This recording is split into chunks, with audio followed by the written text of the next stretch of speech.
really excited because we're going to set the tone right now. We're going to start with Mr. Donald King and a presentation he has so we can get a grounding of what we're talking about when we are saying, what is Afrofuturism? Take it away. There's the mic for you. I'll need this. And it's on? I believe so. It is. Okay. Good evening. Thank you, TraeAnne.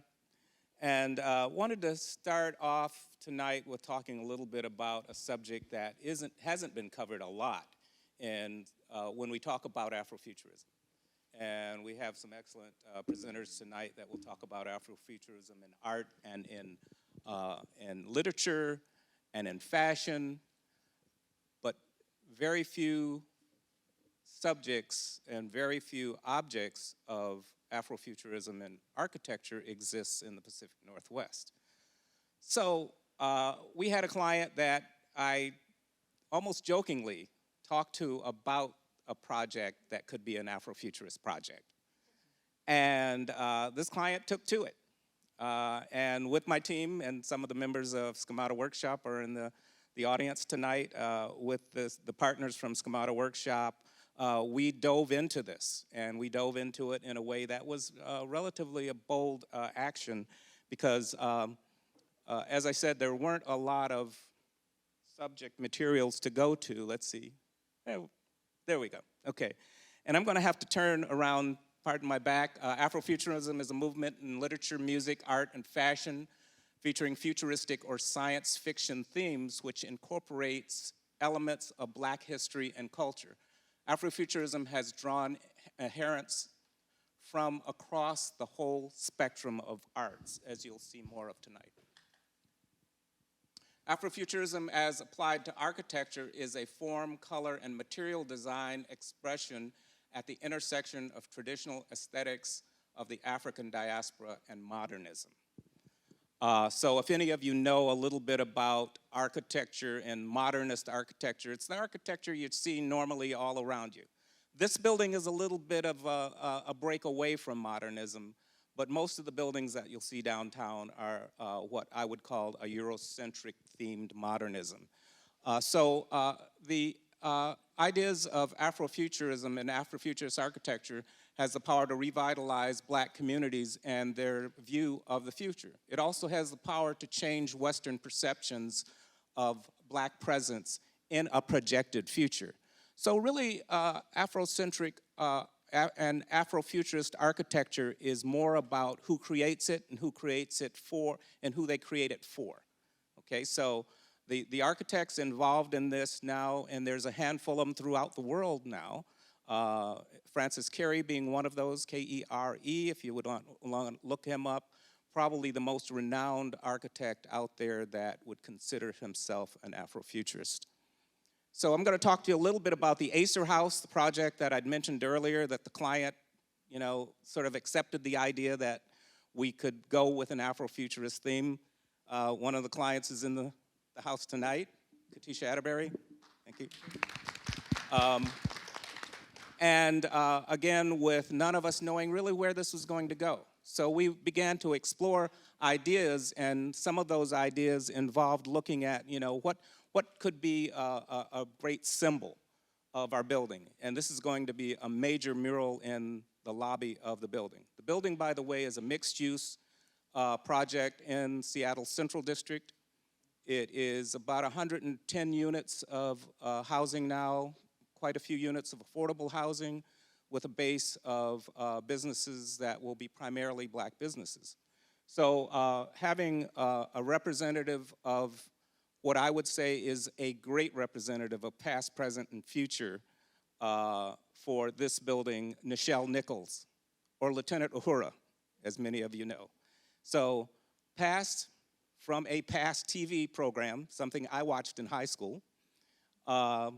Present, she left us not long ago, but is still present in our memories as a living person, but represented the future, represented a character in a film where not only Black people existed in the future, but a Black woman was an officer on a starship. Quite bold at the time. So in looking at, what could we start with in in design of a building that could be an Afrofuturist building. And I started with something fairly basic in African design and African objects and African art, and that is the zigzag. Basically a line crinkled and turned into a progression of pieces that could be then created into other form. And so one of the things that we did is, and I'll just talk about the zigzag for now, even though there are other places in circulation and in protrusions and articulation of the building that we did to express its Afrofuturism. But the idea of the zigzag then shows up in both the layout and the site plan of the building, with the apexes of the zigzag showing up in a number of places, and including an inviting place in the courtyard and the public presence and embracing the community at that place. Also in the layout of the units, a zigzag pattern appears as well. So I don't have enough time to go deeply into how all of this has shown up in the building, but the other parts of it, and this is the parts that most people know, are the parts that are more or less facade related, more or less pastiche, and that is the color, the textures, and how those are borrowed from African materials, African soils, and African gold and bronze and other elements. So if you take the zigzag and you can turn it in a number of ways and look at it from a number of viewpoints, and you can actually find other materials that begin to emulate it too. This is the siding for the building.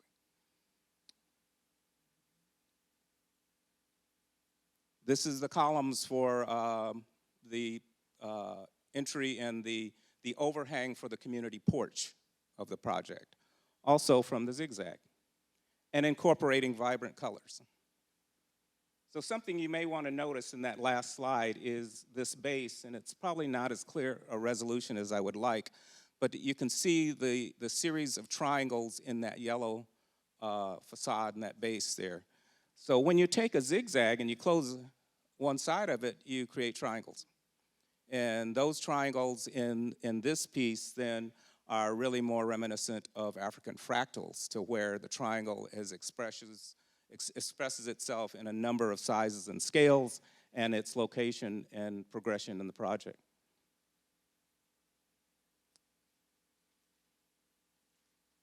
As a matter of fact, I think there was a little bit more to that.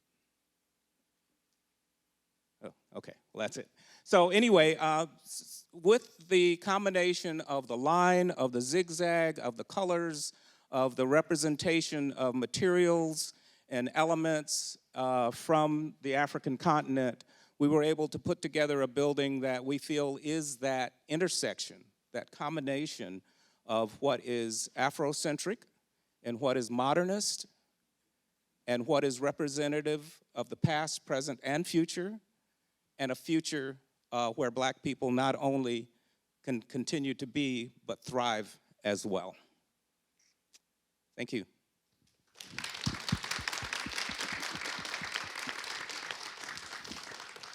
Thank you so much, Donald King. That was really great. And I get really excited about architecture. You know this. We've been able to be on different things together. So shout out to the team that's here. This is a phenomenal project. And anytime we can have Afrofuturism in our built environment, right, I think it really creates a staple for what we're saying, who we are as a city. There's something really particular about that. And when you say there's only a handful of architects doing this around the world, it really is a bold approach. And oftentimes clients sometimes have a funny way about it, but I'm glad that this client said, let's roll with it. Let's see what we can do. So great presentation. Thank you for sharing.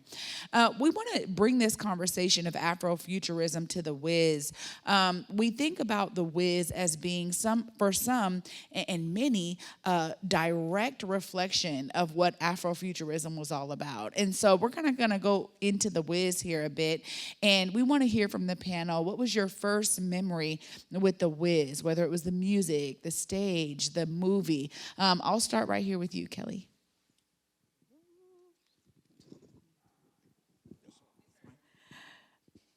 My first memory was probably Michael Jackson, Diana Ross, and all the black people that I saw on television. And to see them dancing and having a good time, that's my memory of it. You know, a lot of times you say when you see it, you can believe it or, you know, to know, but that was my greatest memory. That's one of my favorite productions that I've ever seen in theater. I didn't think I was going to be in theater, but that there was like, that's the favorite for me. Amazing. Yeah. We'll just go down the line here. For me, it was a bittersweet thing. The very first time I saw The Wiz, it was cute until it got to the Tin Man, and to see the people pop out of the walls and start singing, it just scared me so bad. And then it took maybe a year or two for me to go back and see it, and I was like, oh my God, this is wonderful. And being from a musical family, it was something that fit so at home with me that it stayed with me forever. So this is my third time doing a production of The Wiz. And my first experience was also the Michael Jackson and Diana Ross musical, the filmed musical. And I loved it just because of seeing that representation of the Wizard of Oz with a black cast and black music. And the music and the dancing was what I remember most about it. But what I feel that I want to see and learn more about is how the stage set begins to also be expressive of Afrofuturism, and how just the idea of producing the Wiz from the Wizard of Oz is that twist that we'd probably like to see more of in expressing who we are and where we're going in the future. I think my experience is a little bit complicated because I think I saw it completely out of context. And so in the 80s and 90s, I really loved fantasy. So like movies like The Labyrinth or The Neverending Story and The Wiz. And the Wiz, and that was all sort of part of the high fantasy films of like the 80s and the 90s. And I remember my mom loved The Wizard of Oz. So I saw The Wiz on television. And when we watched The Wizard of Oz, I was so confused because I was like, who are these white people? And my mom was like, no, this is the original version. And The Wiz came after, and I was like, that's not true. I don't think so. This is in black and white. Look at these white people. You know, it didn't make sense to me. And so I think, and still to this day, The Wiz is the definitive version inside of my mind. And The Wizard of Oz from the, 50s or 40s is 39 is the knockoff. And so that's I kind of have an out of order kind of memory of all of that, it had such an impression on me. The scary parts are the parts that I like the most, you know, when they're in the subway and the subway starts coming alive. It's still, I loved it as a kid. Yeah. Excuse me. Yeah, my first memory is I grew up in North Carolina, a small town, Fayetteville, and I just remember one night driving to this movie theater. I think it was the Tollywood movie theater, and I just saw Diana Ross, Michael Jackson on the kiosk. Had no idea. I think I was probably like 7, maybe 8. And I think when I initially saw it, when I first saw it open, I was in shock because there was black people on the screen. Because all the movies I had been to see before were like Star Wars or what have you, and there's always white people on the screen. So that kind of like was like a whiplash for a moment. But then it just sort of went into this whole other world that I could start to imagine different. And I think in a lot of ways, without even knowing it, it kind of planted the seed for very much of how I wanted to see the world in the future, and to see the world around me as in terms of like being cosmopolitan, in terms of being sophisticated, And then when I saw it again was actually here in Tacoma at a movie theater. So I had the movie theater experience again. I never watched it on television or on video or anything. So again, I saw it in a theater within a different context in Tacoma, small art theater, which I find really like home.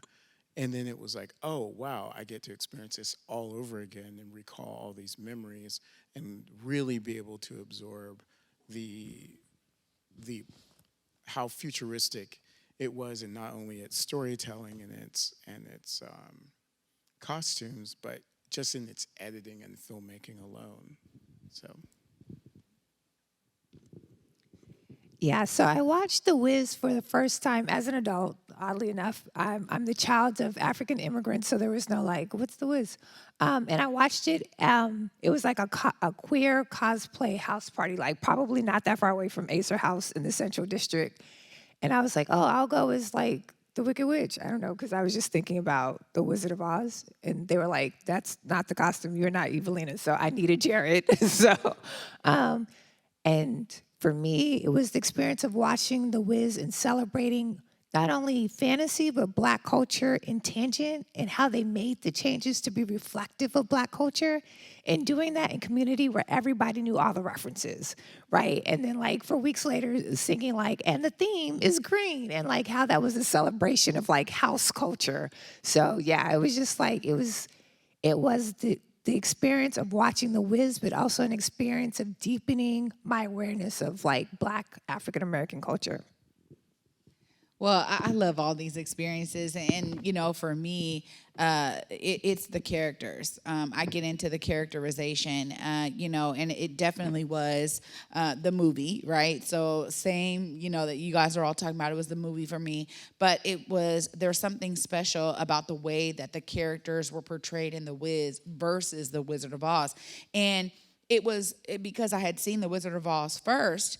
I had this other frame of reference, right? And so again, kind of to your point, like seeing this depiction of so much of Black culture in how they adapted this film to then fit like our lived experience was so breathtaking to me. I was like, it was the most refreshing thing. And because as a young person, I've been a theater kid for a really long time. So for me, I was just thrown in with the character. So I love how we all have experienced something so iconic in these very different ways. You know, when we also think about Afrofuturism, particularly in Seattle, we have some icons here, right? We think about Octavia Butler. We think about Jimi Hendrix, Quincy Jones. There was something so special that they probably wouldn't even understand as Afrofuturism, right? There was something special about their gift. And I love that we started with architecture, because I was sharing that for me, there's something special in how we're now utilizing the brilliance of what culture means in this Afrofuturism in the built environment. And there, you know, not only is it that there's art on buildings now that are reflective of that, there are art inside of buildings. There's a collective kind of consciousness about the intentionality of building spaces that reflect the lived experiences of community members. And particularly right now in Seattle, where we're seeing a real drive of that, it's so exciting for me. And so I wanted to make sure we kind of grounded here, and I think you did such a great job. The Acer Project is such a great example of what we're talking about. And when we go, particularly throughout the Central District, for us to be able to see more and more buildings like this that reflect our history, our legacy of being in the Central District is, for me, the ways that our future generations will be able to understand what our mind frame was when we think about Afrofuturism right now in the present. So I do think Seattle, not only do we have some of these icons that we can go back to their collective works and say, wow, you know, they were all here at one point doing their thing.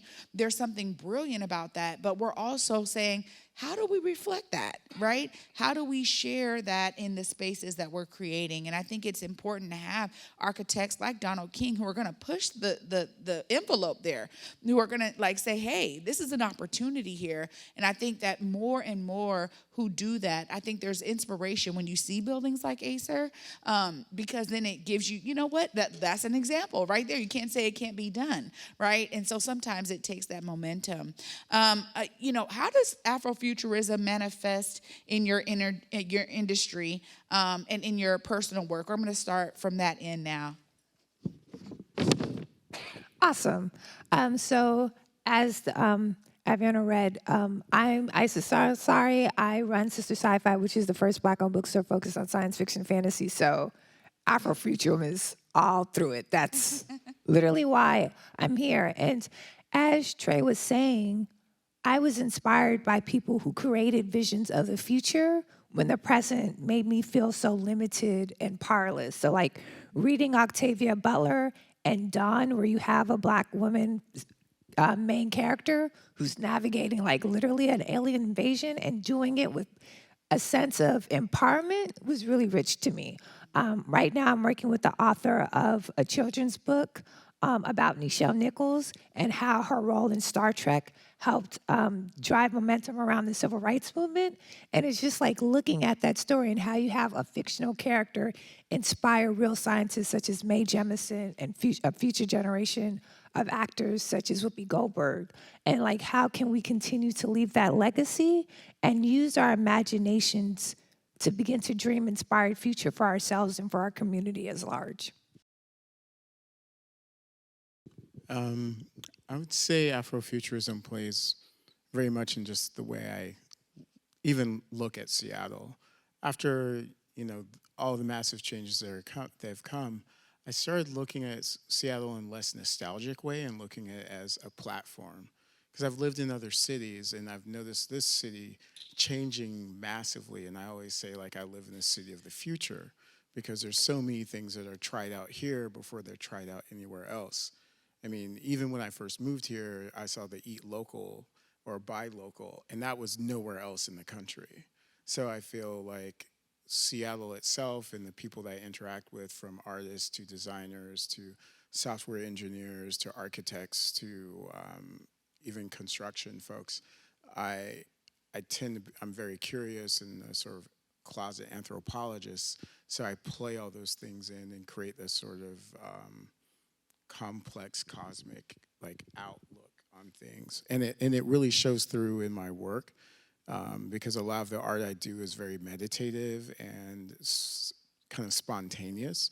I work in abstraction, and I tend to do these meditative drawings that end up being these maps of different things, or literally maps in my mind, that then later on and go influence like my artistic practice, my curation practice, and having that open mindset and being of the mindset of, oh, I live in a platform versus a city, allows me to see opportunities and connect dots where some people wouldn't. So I just kind of see it as this continuum. And so Afrofuturism or Astro-Blackness is sort of like my doorway into like thought, methodology, connection, congregation, and collaboration.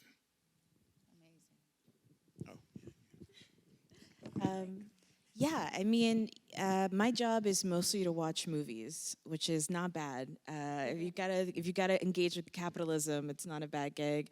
And all I do most of the year is watch films, hours and hours, hundreds of hours of films. And part of my job is also to keep an eye on what are the trends that are happening in filmmaking, where are things going, who are the new emerging voices in filmmaking as well. And that's been really exciting to be able to go, not only just to see the films that are playing around here, but also on the East Coast and the South and LA and Miami, and to be able to understand like where are we going? And my career really kicked off, honestly, after Get Out. It was like Black Panther and Get Out happened, and suddenly it was like, Black people make movies? Black people watch movies? Since when? You know, and it was just like this big thing. And then suddenly people wanted to talk about what is the Black vision, what is the Black thought, you know, and what is the Black lens? What does films look like if you were only looking through them with Black eyes, you know, versus how our films have traditionally been, which is Blackness through white lenses. And that kind of freeing of thought, this sort of, you know, when Black Panther happened, I mean, it changed everything, you know, our design aesthetics, introducing this idea of Afrofuturism to the world. And the major conceit of that, which is, what would it be like if we could imagine a world outside of colonization? What if we'd never been colonized? How expansive can our imagination be without colonization? And I don't think really as people we had ever really asked that question out loud. I think we were really afraid of asking that question of what does it mean to imagine a world without whiteness?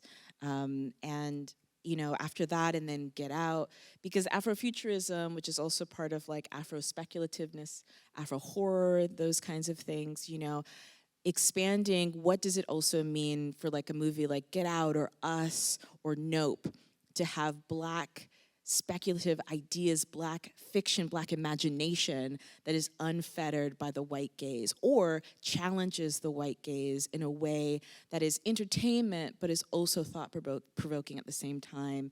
And I'm just so excited to be able to curate those ideas and those visions and those artists and to be able to bring them hopefully to more audiences and things like that. And it's just been so crazy to be able to go to so many places and meet people who are truly changing everything. And the industry is changing, you know? I mean, like, it's not that we're not gonna see white people in movies anymore, but collectively, I feel like we're bored, you know? And we wanna see more diverse movies and films, and the industry needs it in order to stay alive. You know, Blackness is the future, as we've been the past, as we are the present, you know? And so it's been huge to be able to ask people, what is the imagination? How can we put this on film without the restraints of colonization making us die first in the horror movie or get eaten by the alien first, you know? Like, what does it mean if we go to space? What does it mean if it's only Black astronauts going to space? What happens if we land on Mars first? What happens when those sorts of things, you know? It's incredible, and I'm very excited for the future of film. It's gonna be big, you know? Great. Well, you know, and it's film that has really led a lot of us to be able to imagine in film and novels. So science fiction has a big place in Afrofuturism. And science fiction has a big place, I believe, because if you can imagine it in the future and imagine Black people in the future and a significant role in the future, then it can happen. So science fiction many times is a futurist medium. It's a way to project who we are, where we're going. And with Afrofuturism being a theme now and a trend in so many areas of media and art, that architecture being that place to be able to anchor that and to be able to have that place. Now, architecture is interesting because when you build a building, you're making a statement. You want to get it right, but you shouldn't wait to be able to get it perfect to get it right, you know? So part of what we're doing with the Acer House is the idea we're planting something there that could last 100 years. It's something that you actually live in, that you experience every day. And that's what architecture is about. And our architecture has so far been so Eurocentric dominated that that's how we've learned to live. And so learning to live outside of that and being able to create our own spaces is our next step. And that's the step that will take us into the future. And we can imagine a future of us being in those places, particularly in Seattle. Because Seattle being a place of innovation, Seattle being a place now of more community activism and of a Black community saying, I want to be in that place and I want to see myself in that place, has really made a big difference.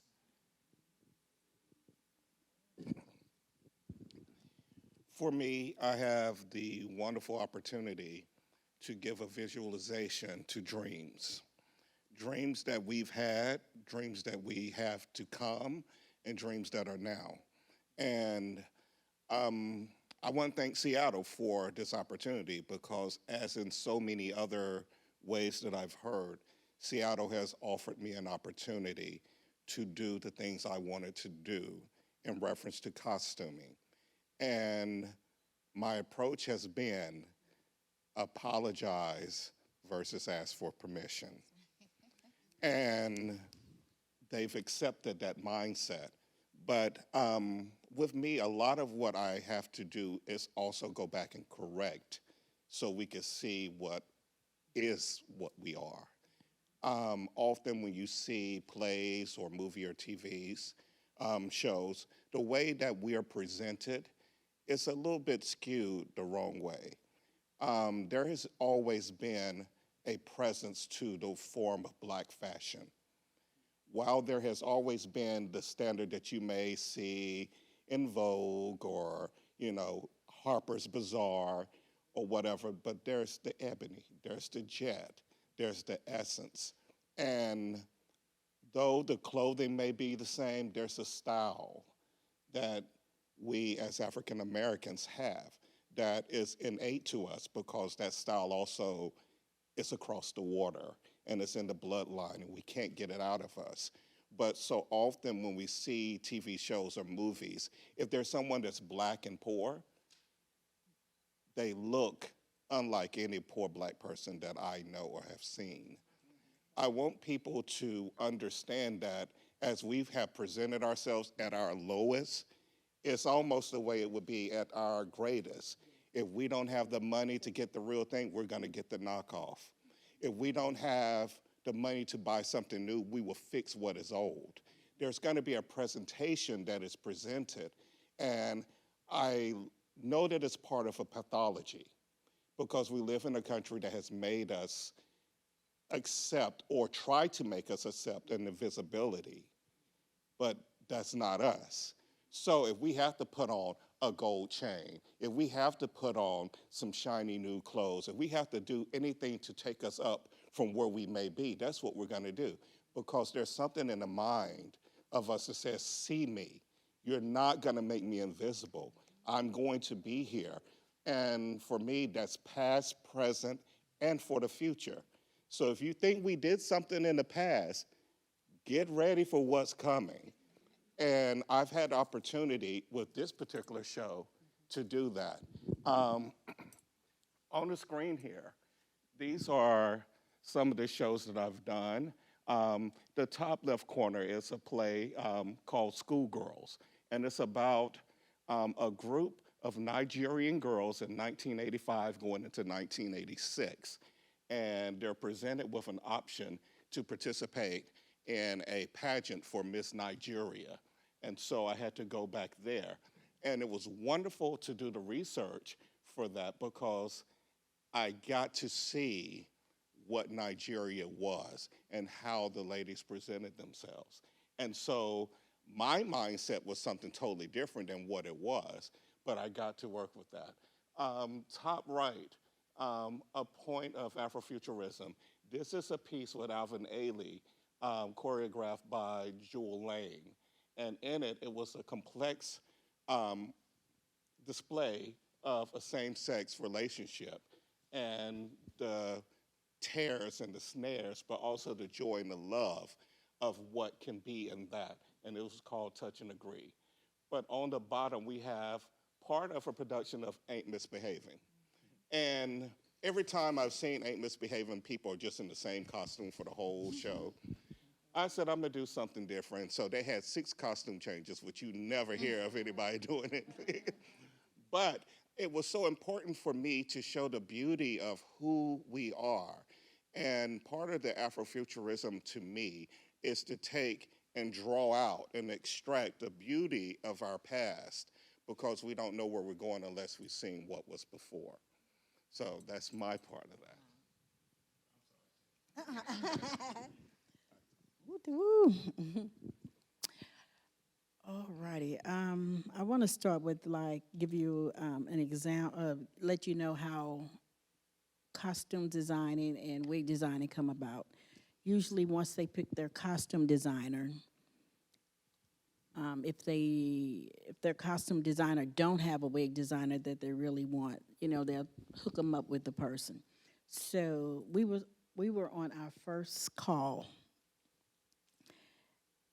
and Jarrod said some words. He described what he wanted, and I clicked right in. I said, "I got you." So right then we knew that we had to make this happen.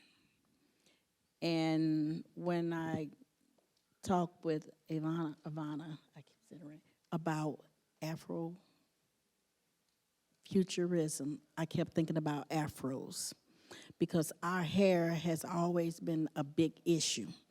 And now we're being able to be free with our hair. So even in theater, with me being in theater for 30 years, our hair was not accepted. And now, probably maybe up until about 7 years ago, well, maybe it's probably about 7 to 10 years ago, I did a production, and it was On Your Feet, and we had a few black girls, and they had the different wigs, and I just said, you know what, I'm going all natural hair with them. And they was like, how you gonna do their hair? So we wearing natural wigs.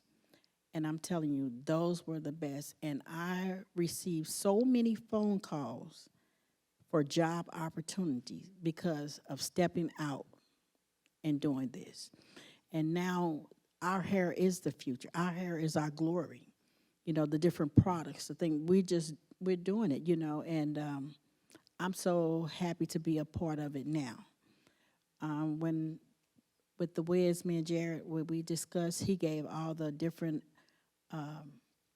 examples of the people who he wanted different things to look, the Diana Ross, Patti LaBelle, all the different stars and things that he had. And come and see the show. They are there. But we actually, it's executed. It's just awesome. I'm so excited myself, yes, we did that. But years ago, with me being in the theater, it never was, I never had the opportunity. Now it's coming, and I want the next young black girl to come on, do this. I'm teaching my grandchildren, all of them, get this, ventilate, make wigs, do this, do that, love yourself, and that's part of my future for Futurism. Thank you all for those amazing answers. It's great to see how Afrofuturism has such an impact in what each of you are doing, and yet each of you are doing something very different. And it's beautiful to hear that. I think, when you talk about Afrofuturism being present and being the future, it's so true, right? So much of it is about how we make it a stronghold right now. And so the next question I want to ask y'all, and the last question before we get to any audience questions, is, how can we push it forward? How can we ensure that we are making a direct impact through the work that we all do when it comes to the rest of society being a part of what Afrofuturism means, right? I think you made a great point there about Wakanda just kind of being like, whoa, what? Vibranium? There was this idea that, it was visual for a lot of people. It kind of made it real, I think, for a lot of people. But one thing I love about movies is they really mimic life, right? And so how can we ensure that the things that we're seeing are now, staples of how we move as a society collectively? I'm going to start with you, Donald. We'll go around and we'll come back and we'll end with Jarrod. Okay, let's see if I can answer that. That was a lot, TraeAnne.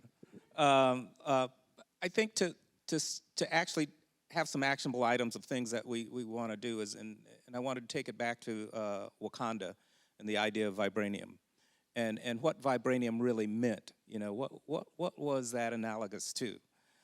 It could have been analogous to just the mineral wealth of Africa that we all know, but we don't have Africa as such a strategic place for those minerals because they've been extracted and stolen, for centuries. But that is the strength. That's a strength, and that's a strength in itself in those minerals and materials. But the people.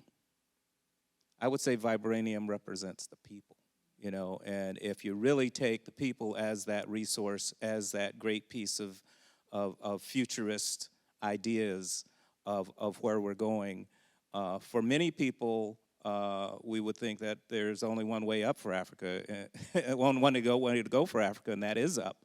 But it's going to be up at such a rapid pace because of the resource of the people and that human spirit of Africa. So I would say we've got to make sure that we leverage that as much as possible. As I was listening to you talk about wigs, you know, I was thinking about like how many like bad, unfortunate black wigs I've seen in movies. And when I look to see who did it, it's a team of people with no black people, you know. And I've heard from my friends and people that I've worked with before who are actors about having to arrive an hour or two early so that they could do their own hair and makeup for films. There's a local artist union here in Seattle for filmmakers, and you know they are stretched for black hair and makeup people, you know, and the union overall talks about how it has a shortage of black people. Those are issues that are not because black people for sure do not know how to do hair and makeup, because the girlies I see on Instagram are doing jobs better than half the professional people. That is a structural issue. That is an insular issue, that the industry itself is excluding people who are talented in order to maintain the power that's inside of it. And we have to question those institutions and demand that they do more because they can do more. And it's not about like, oh, if black people wanted it, then we'd be there. No. You know, those institutions have been built up without us, without our voices. And so I think that that's one of the things that we really can do. And I think also, you know, when we think about, my advice used to be like, go see everything black. And I used to like operate almost from like a starvation method, you know? And I'd be like, and sometimes, you know, even if a movie was like mediocre, I'd be like, well, I still have to support because it's black people. But now there's so much out there. You know, it used to be if we didn't see the movie with black people, it would flop and then we wouldn't get another movie for 5-10 years. But now there's so much television, there's so many movies, there's so much art, there's comic book writers, there's writers of traditional novels, there's so much, there's music, there's fashion, there's so much going on. And I think that what we could do is really expand about who we're reaching out to and making sure that we are not just going to what's hot, what's popular, but also like the new indie up and coming people. Because there's so many young people, but then there's also so many people from the UK and Nigeria and from Lagos and Jamaica who are doing incredible art. And I feel like sometimes Black people, we have sort of an America-focused lens on things, but the focus of like the Pan-African, what do people from all over, what we all have to say, I think is fascinating to forge this new model of the future. You know, looking back, but then also looking forward, like, and it's to me, time is a flat circle, you know, so it's like as much as we do, like I was looking at on TikTok, there was this account and it had like Vogue dancers, and side by side it had these traditional Somali dancers, and they're doing a dance from like a 1,000 years ago, and it looks like Vogue dancing today, you know. It was like, oh, like we've been here, we out here, like it's a flat circle. And so I think that one of the things is like not only to think about Afrofuturism, but also to look at Afro horror, which is popping off right now. The horror scene is great. And then also to think about Afro speculativeness. Octavia Butler's, like in 5 years, we'll be like Stephen King who? Because all we'll be talking about is Octavia Butler. There's a TV show, Kel Kindred, that's coming out soon, which is more of Afro speculativeness. It's not exactly science fiction. She has a movie that's, I mean, they're adapting all of her stuff now. And I feel like we are in the age of Octavia Butler, finally, talking about how can we live not in a dystopian, but what does it mean to imagine the utopia that we can build together. And I'm very excited for that. So, yeah, I don't know if I answered your question. I went into a whole... That was great.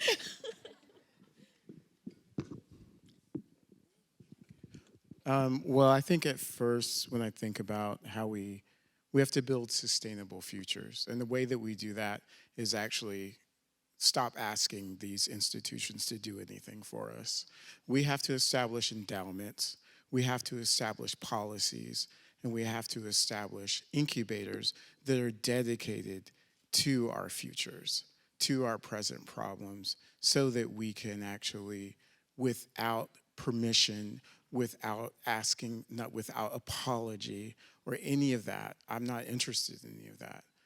I'd rather us create our own. If it's a small house, it's a small house, but within that small house, there's an incubation that goes on and ideas that can come from that then bring forth through the use of AI and collaboration across all mediums, across all diasporas, across the Atlantic, across the Pacific, down through South America.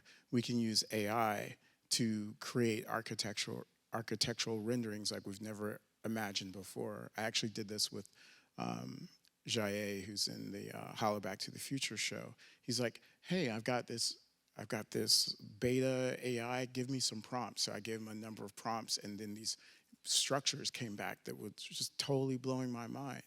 So my answer is like, we have to look at what sustains in the long term. Universities maintained through endowments. Universities propagated ideas of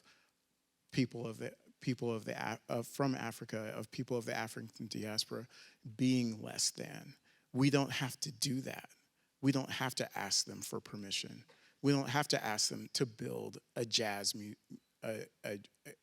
don't have to go to MoPOP, for example, and say, why isn't there a section to jazz in Seattle? Just go build it. Like, if they don't know it, go build it.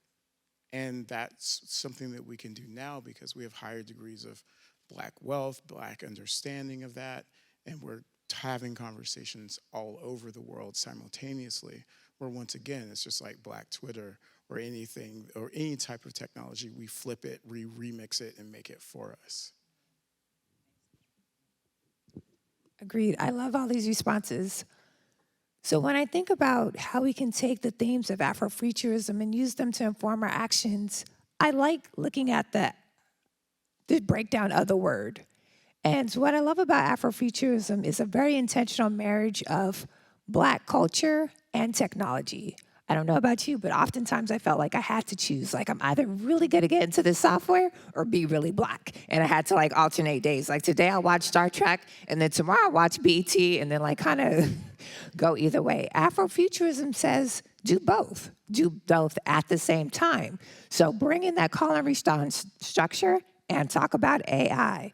Think about the bright, bold colors of kente cloth while also thinking about vibranium and architecture. And I think being able to like pull in that cultural identity, that true authentic self, and think about technology and the future of humanity as a whole creates a whole new level of acceptance, not just for Black people, not just for women, not just for queer people, but for all of us, and creates a future where we all have like grace and abundance and love, which sometimes you don't think about when you're like science fiction and fantasy and horror, but like that's something we need to create for all of us. So, yeah. Yeah, it makes sense. We have said a lot. Going back to the hair departments for, like, she was saying that the opportunity is kind of hard right now for some of our, Blacks to get in film and theater and everything. But I'm standing on doing all I can so that we can teach about our hair, bring other races together to know, hey, this is what we need. We're here. You need to learn it. We had to do it, So I'm on that for our new generation. But people that I know, they have to want to do it. they have to want it, and that starts in the heart. If your heart is not right with it, it's not going to, produce it. So some things that need to change. And a lot of people, they may not feel that, oh, I'm not racist or I'm not, hair. This is a good one. Hair is just hair. No, you haven't dealt with our hair. The cosmetology book shows hair is just hair, but there's different types of hair textures and things that we deal with, So if you want to learn it, we can show it to you, And then as so many, the stars, pretty much everybody is pretty much natural, and you just see it. We're looking for, we're wanting, I have to learn natural hair. I am natural, so I'm still learning. I'm still trying to, get a lot of things, but I think I'm just know that me at the age I am now, I want to just be a spokesman, talk about it, stop them, let them recognize what's happening, and go from there. One of the best things I could have ever done was go to see the Ruth Carter exhibit at the Museum of Pop Culture here in Seattle. And when I saw it, I was able to see so many things that were beyond what the movie screen shows. To see the intricate details that were presented in each and every last one of the things that was presented there. Being someone that's not only a designer, but I'm also a tailor and a stitcher as well, I know what it takes to do that. And it's resources. For so long, we've had to make wedding cakes with a frying pan. We can do it, but can you imagine what we can do with the resources that are needed? Black Panther was a great example of what happens when you give Black artists resources to create. In the world, nationwide, wherever you want to go, many times our resources are minimized. Now, that's within the community and from those that give to the community. If we as a people pooled more of our resources together, there's more that can be done. The same amount, and I hate to say this because I'm a fashion person, but the same amount that we would spend on a Louis Vuitton bag, imagine if we wrote a check to our local theater. The same amount of money that we've spent on a pair of Pradas, imagine if that was something that we gave to a Black performing arts school. There's so many resources that we squander, but then we have such a menacing and I want to say almost like it's intimidating and just like we just look down on some of the things that's often presented in Black culture because we'll say, hey, well, they didn't do this right or they didn't do that right. Baby, it comes to resources. If I have the resources to use silk instead of using a silk-like product, what you're gonna see on the stage is different. If I have the opportunity to put someone in a pair of nice leather shoes or vegan leather if we want to do that, but just the quality of what we're able to present would be so much better if we had the resources, wherever it comes from, whether it comes from us or from an outside entity. But for our future to go forward and for us to present meaningful, long-lasting things, resources are important. So I challenge myself and everyone else to think about that whenever we're doing our day-to-day things. Think about, okay, yeah, I spent $8 on Starbucks today, but at the end of the week, that may, be $45 for just my work week. What would that $45 pay for in a small nonprofit? What would that pay for in a community center where they have children that are using paper plates to create things? You may help them even with a pottery thing. All of the things that we can do as a collective and what we can present would be so much better if we had the resources there.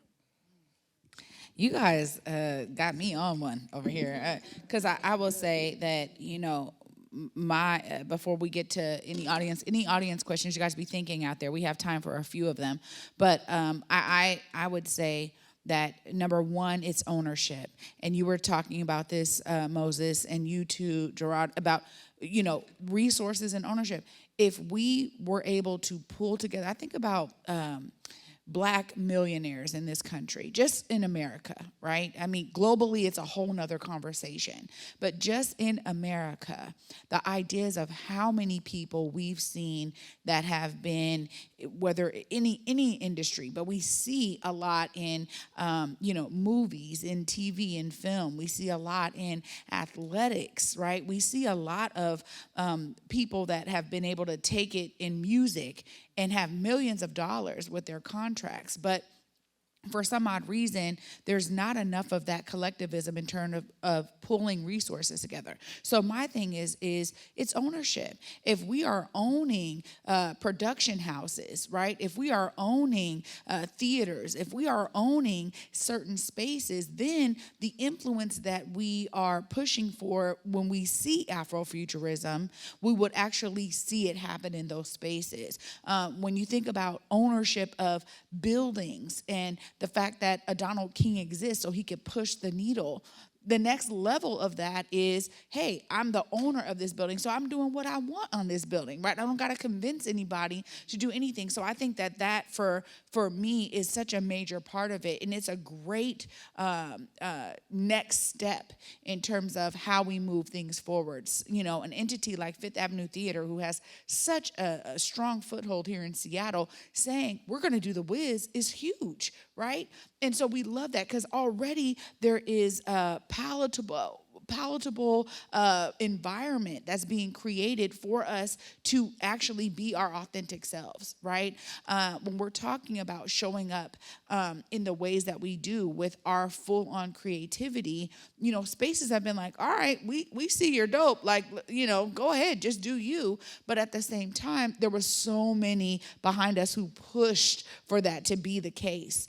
And so again, resources, ownership, I just really appreciate what everyone shared here, because we have to pour into that idea if we're going to expect anybody outside of society or at large globally to be really understanding the impact that we can create when we talk about Afrofuturism. So thank you guys so much. Let's give a hand to the panel.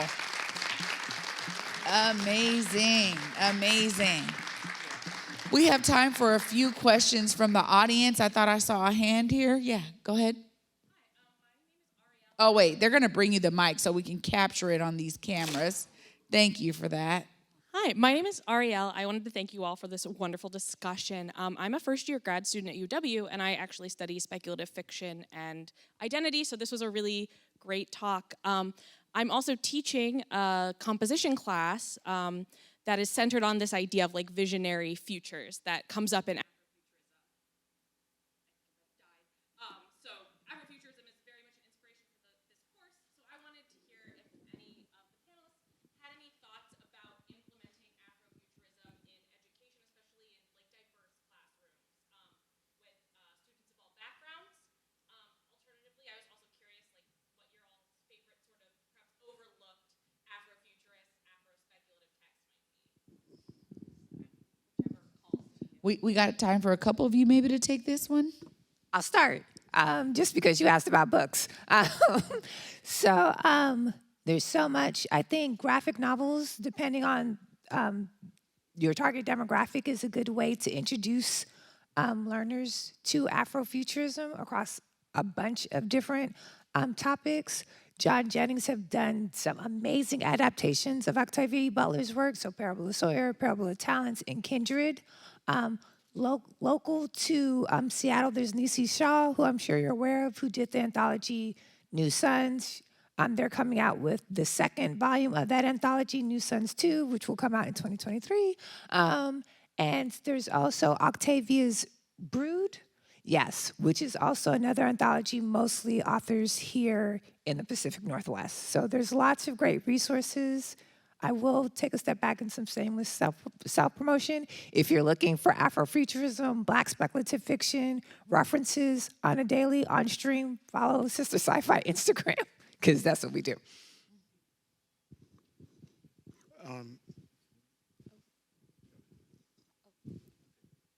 I am just wrapping up second quarter on Afrofuturism. It's a seminar on the past, present, and future of Black architects and Black architecture. The first part of the seminar was last spring quarter at the UW. And there we're exploring Afrofuturism from the point of the past in 4,500 years of African architecture compared to the 500 years of Eurocentric architecture that most of us have learned in school, and finding out where that takes us into the 500 years into the future. So halfway through the quarter, we've gone from talking about the past, talking about present African American architects primarily, but then going into talking about the transatlantic practice of architecture between young architects that have offices in Atlanta and in Niger or in Abuja or in Lagos and in New York and other places on the continent. So there is a number of, I have a whole bibliography, a number of resources that I can share with you that I can't pin down all right now, but there's videos, there's conversations, there's books, there's theses, all written on this subject. And the one thing that I love that is often overlooked is DC. Well, it used to, but now has it again. This imprint called Milestone, and it was a Black comics focused chapter of DC Comics, and that was really revolutionary to me as a kid because of the fact that I'd never seen a whole lineup of Black superheroes. And what does that mean to just see Black superheroes? Not, Black Lightning or Black Thunder or, Big Black Man, or, you know what I mean? Like it just, that was a really huge sort of a thing for me. And DC recently brought back the imprint of Milestone Comics, and so I think they're going to do a Static Shock movie, and I think Static Shock was also a huge Afrofuturism thing for me, and so I think that that's one of the things that I absolutely love is looking at us as superpowered people in a world. There's also a comic book called Black, which is also about what happens when Black people are the only people that have superpowers in today's world. And it's a crazy comic book that is like so intense and so real about how the police state comes down on us immediately, about why are we the only ones with superpowers. So those are the two that are constantly overlooked, and they're crazy. I love them. We got like 1 minute.